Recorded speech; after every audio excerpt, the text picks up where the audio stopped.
Assalamualaikum warahmatullahi wabarakatuh. Sahabat channel YouTube Nahdi Nusantara dimanapun Anda berada, rahimakumullah. Kita berjumpa lagi di cerita sejarah bangkitnya Jam'iyah Nahdlatul Ulama di bumi Nusantara, episode yang kedua.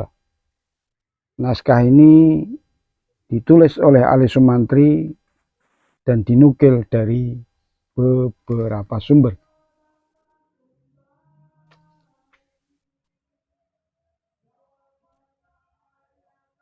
Dr. Alfian,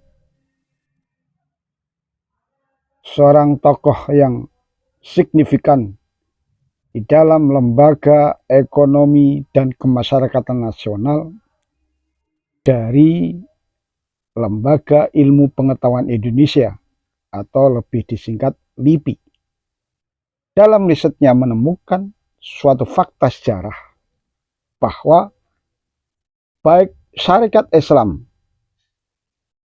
yang sering disingkat SI maupun Muhammadiyah, mereka gagal menyusup ke pedesaan, antara lain karena mereka bersikap angkuh, atau kalau hendak diperlunak dengan kalimat lain, mereka tidak dapat membawa pikiran-pikiran perjuangan memakai bahasa yang dimengerti rakyat. Apapun sebabnya, yang jelas adalah bahwa kaum santri tradisional, tanda petik, itu lambat laun merasa terasing, kalau tidak boleh dikatakan sering tersinggung perasaannya. Terutama para ulama yang berkerumun di sekeliling para santri tradisional itu merasakan betapa Kongres Alam Islam Indonesia, atau istilah ketika itu Muktamar Alam Islam Hindi Asyarqiyah, yang sejak tahun 1921 di Cirebon selalu didominir oleh tokoh-tokoh SI atau Syarikat Islam dan tokoh-tokoh dari Muhammadiyah.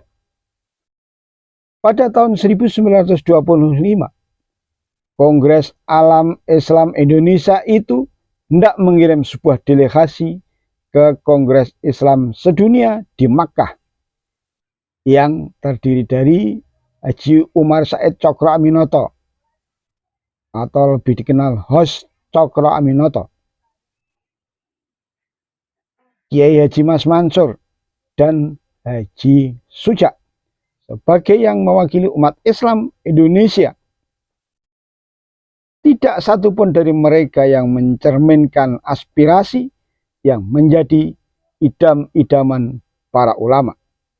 Karena ketika orang anggota delegasi tersebut terdiri dari seorang SI atau Syarikat Islam dan 2 orang dari organisasi Muhammadiyah. Kejadian-kejadian yang beruntun itulah yang menyebabkan pada bulan Februari 1926 atas prakarsa Kiai Haji Abdul Wahab Hasbullah dan Kiai Haji Muhammad Hashim Asy'ari, dalam kurung beliau lahir pada tahun 1871 dan wafat pada tahun 1947 Masehi, seorang ulama paling berpengaruh dan pengasuh pesantren terbesar di Tebu Ireng, Jombang. Para ulama di Jawa Timur dan Jawa Tengah sepakat untuk mengirimkan sebuah delegasi sendiri di Kongres Islam Sedunia di Makkah. Delegasi itu terdiri dari Kiai Haji Abdul Wahab Hasbullah dan Syekh Ahmad Ghanaim Al-Misri. Delegasi atas nama siapa? Yakni atas nama para ulama yang sepakat menamakan dirinya Komite Hijaz, tetapi belum diresmikan baru direncanakan.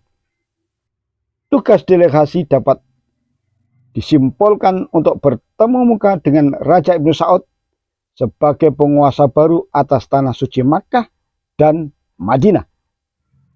Sebagai penguasa baru dari aliran Wahabi, Raja Ibnu Saud tentulah akan mengadakan perombakan-perombakan, bukan saja di tatanan politik, tetapi juga tatanan syariat yang akan diterapkan di dalam kekuasaannya, yang jika tidak diletakkan atas dasar kebijaksanaan, maka akan bisa membawa pengaruh yang mengguncangkan dunia Islam.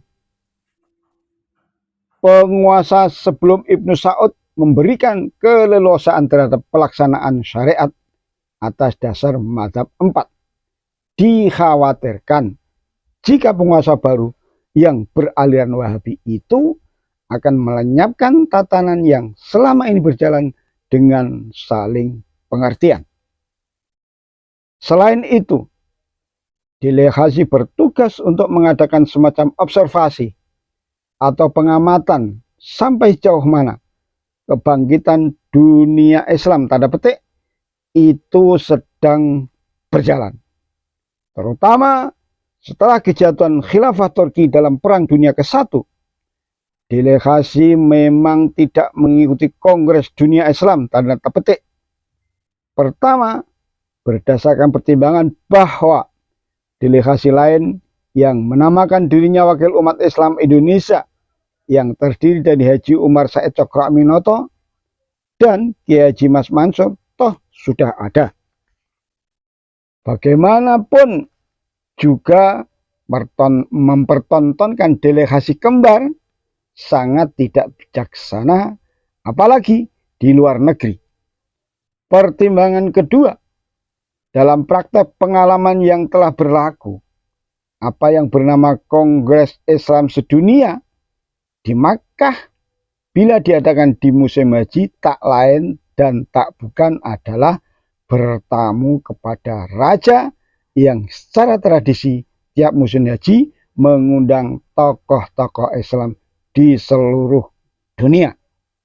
Dan waktu ibadah haji pada umumnya, perhatian serta pemusatan kegiatan dititik beratkan kepada ibadah haji, baik bagi tuan rumah maupun bagi tetamunya. Nah, dulu kita pungkasi cerita sejarah bangkitnya Jamiah Nahdlatul Ulama di bumi Nusantara di episode yang kedua. Demikian apabila ada kata yang salah, kalimat-kalimat kami yang salah, maupun kekhilafan dari kami mengaturkan mohon maaf yang sebesar-besarnya. Sekian, alafu minkum, wallahu muwaffiq ila aqwamit thariq. Wassalamualaikum warahmatullahi wabarakatuh.